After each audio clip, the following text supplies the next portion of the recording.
All right, let's get into a real medical detective story. This one's a story of betrayal, but the betrayal comes from inside your own body.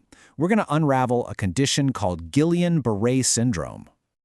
So, here's the question at the heart of all this, and it's a wild one. How can something as simple as a common infection lead to sudden, paralyzing weakness? I mean, think about it. You get sick, you get better, and then boom, your body just stops working right. How does that happen? Well, that's exactly the puzzle we're here to solve. Okay, so where does a story like this even begin? Well, it doesn't start with the scary part, the paralysis. Nope, it starts with something way more common, an unseen trigger that kicks the whole thing off. It's pretty wild, right? For most people who get Guillain-Barre, we'll call it GBS, it all kicks off about 2 to 4 weeks after they've gotten over some boring, everyday illness. Their body did its job, it fought off the bug, but somewhere along the way, it got seriously confused. And just look at this list of triggers. We're not talking about some rare jungle virus here. This is stuff like Campylobacter, which can give you food poisoning, or the Epstein-Barr virus, the one that causes mono. Even basic respiratory infections. It's these everyday bugs that can set the immune system up to make a huge, catastrophic error. And that brings us right to the heart of the matter. This is where things go wrong.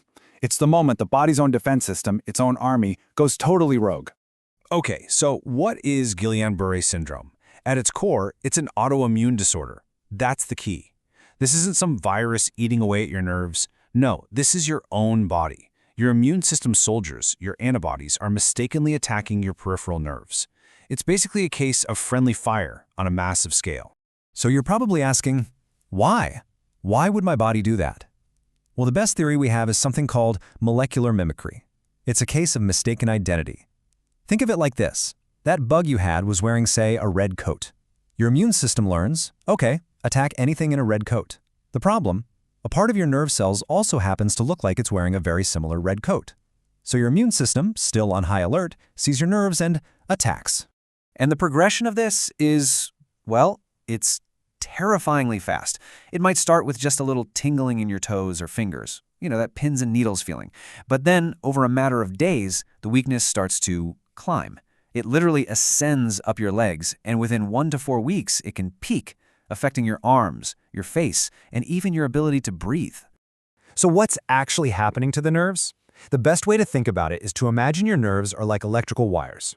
There are 2 main ways the body attacks. In the most common type, called AIDP, the immune system strips away the myelin sheath. That's the rubber insulation around the wire. The signal still gets through, but it's slow, it's weak. But in the other types, the axonal forms, it's worse. The immune system attacks the axon itself, the copper wire inside. The signal gets completely cut off. That's way more direct and often much more severe. Okay, so the attack is happening. Now the doctors have to turn into detectives. They need to crack the case, rule out all the other possibilities, and find the smoking gun that proves it's GBS. And one of their biggest clues? It's hiding in plain sight. Well, kind of. It's in the cerebrospinal fluid, the stuff that surrounds your brain and spinal cord. So the question is, what are they looking for? They're searching for this one classic sign. It has a super technical name. Get ready for it. Albuminocytological dissociation. Yeah, I know, it's a mouthful. But what it means is actually pretty straightforward. In the spinal fluid, they find a ton of protein, which is basically the debris from the nerve damage, but, and this is the key part, they find a normal number of white blood cells. That tells them this isn't an active infection in the nervous system, it's an attack on the nervous system. And how reliable is this clue? Pretty darn reliable. In fact, one study of GBS patients in Pakistan showed that almost 79%, so nearly 4 out of 5 patients, had this exact signature. It's a huge piece of the diagnostic puzzle. But here's where it gets a little more complicated. That same research pointed out something really important. While that spinal fluid clue is great for saying, yes, this is GBS, it's not so great at telling doctors which version of GBS the patient has. Is it the insulation being attacked, or is it the wire itself? So to make sure everyone's on the same page, doctors use a standardized checklist called the Brighton criteria. Think of it like a prosecutor building a case. Level 3 certainty is like, we have a strong suspicion based on the symptoms. Level 2 is, okay, now we've got the lab results, like that spinal fluid test, to back it up. And level 1, that's the slam dunk, open and shut case. You've got the symptoms, the timeline, and definitive proof from both the spinal fluid and tests that measure nerve speed. And if we look at the data from that study in Pakistan again, you can see how this plays out.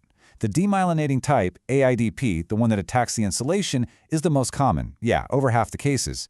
But check this out. The more severe axonal types, the ones that attack the wire, still account for almost 40% of patients.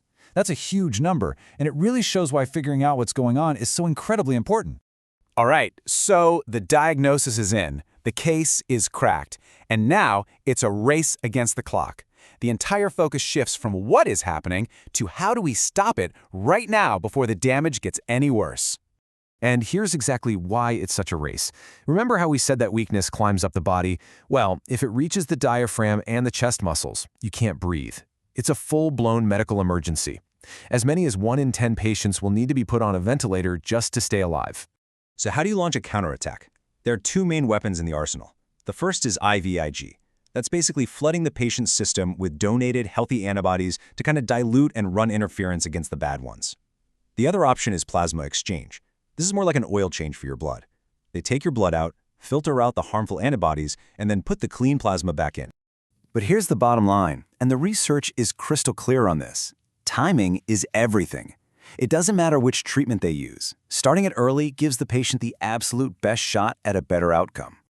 Okay, so after the attack is stopped, after that initial storm has passed, the next phase begins. The long, slow, and often really difficult path back to recovery. And we really have to be clear here. Recovery from GBS is a marathon, not a sprint. Nerves just don't heal quickly. It can take months or even years of grueling physical therapy to learn to walk again, to get your strength back.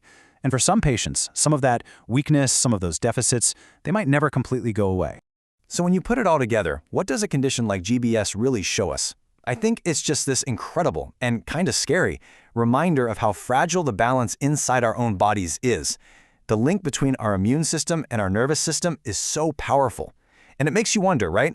What other huge medical mysteries out there start with something we all just brush off, like a common cold?